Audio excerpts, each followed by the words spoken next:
Radio Flamme. Bonjour David Prunier. Bonjour. David, tu fais de la musique. Je t'ai découvert il y a déjà assez longtemps, c'était avec The Coroner. Comment tu procèdes pour créer tes propres musiques? Alors, je travaille essentiellement sur Ableton. Je fabrique des sections rythmiques en général, et après, je m'encadre de musiciens qui viennent soit poser des guitares, des contrebasses, ou bien des fois améliorer même les batteries.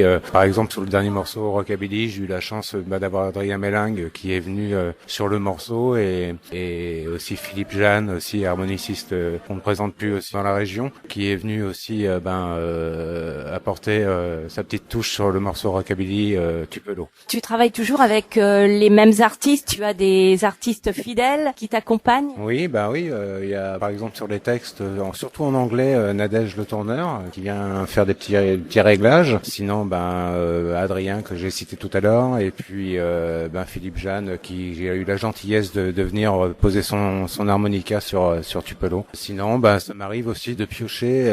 Si j'ai besoin, par exemple, d'un instrument particulier, je vais harceler l'instrumentiste pour qu'il vienne absolument jouer sur mon morceau. Je suis un peu chiant, et puis j'obtiens quand même les résultats, parce que la preuve, je trouve que Tupelo est plutôt réussi, parce que c'est un son vraiment maison qu'on a fait vraiment maison. Et sur ce morceau-là, je trouve que ça donne une authenticité au morceau Rockabilly, un peu d'époque, quoi. Voilà. Pour écouter tes morceaux, comment est-ce qu'on fait? On va sur SoundCloud. Alors, on peut voir sur David Prunier, alors Prunier Prugnier,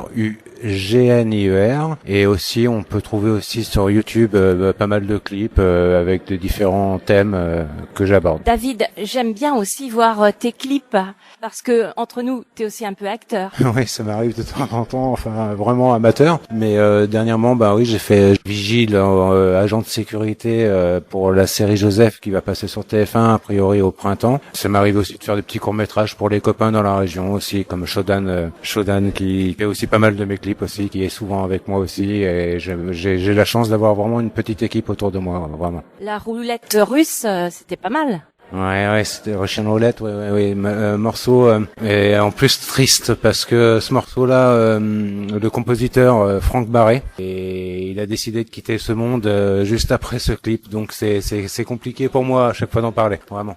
D'ailleurs, tu lui as rendu hommage au travers d'un clip et d'une musique très particulière, dont les paroles sont en normand. Oui, avec Louis Lefebvre, Louis Lefebvre qui a été très gentil, parce que j'ai écrit le texte en français, lui me l'a traduit en normand. Alors Louis Lefebvre, il fait des chroniques en normand, il est prof de normand également, et j'ai fait venir aussi les Corbeaux d'Asgard pour le clip. Enfin voilà, j'ai eu la chance de m'encadrer de chouettes personnes, parce que vraiment ils ont fait ça vraiment bénévolement pour mon clip, quoi. Vraiment, c'était bien. Ça s'appelle Farman, c'est bien ça? Farman, oui. L'origine de Fermanville, en fait, Farman. D'ailleurs, Fermanville aurait dû s'appeler Farmanville. Voilà. C'est un viking qui s'était implanté sur la région, et voilà, je voulais faire un petit clin d'œil aussi à ma petite région, Fermanville, où j'ai grandi. Est-ce qu'on peut dévoiler Alan Co, qu'est-ce que c'est exactement? Alan Co, j'espère. Alors, je vais pas trop en parler, parce que j'ai peur que ça me porte la poisse, parce qu'on a commencé déjà avec Steven et puis Emmanuel Lejeune, Steven Marchand.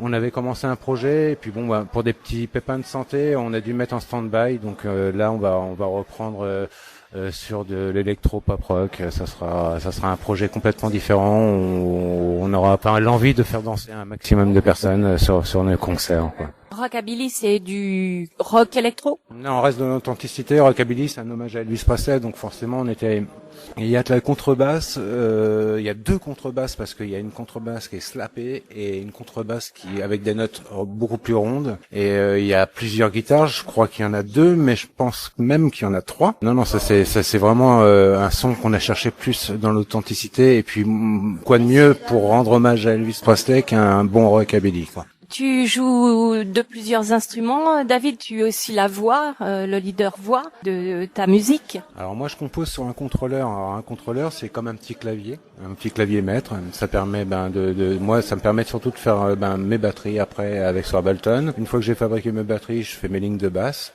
Et puis comme je vous disais tout à l'heure, que je te disais tout à l'heure, en fait il y a des fois des musiciens qui écoutent ce que j'ai fait et qui me disent écoute si tu veux je te pose la guitare ou je te pose l'harmonica ou bien je te pose l'accordéon comme ça arrivait sur Tango par exemple. De quel titre es-tu le plus fier? Le rockabilly Tupelo, j'en suis assez fier parce que c'est quand même des professionnels de la musique qui sont venus poser qui sont venus jouer sur mon morceau, donc forcément j'ai une certaine fierté sur Tupelo. Maintenant je suis fier de tous mes morceaux. Enfin là je me la pète. mais je suis fier vraiment.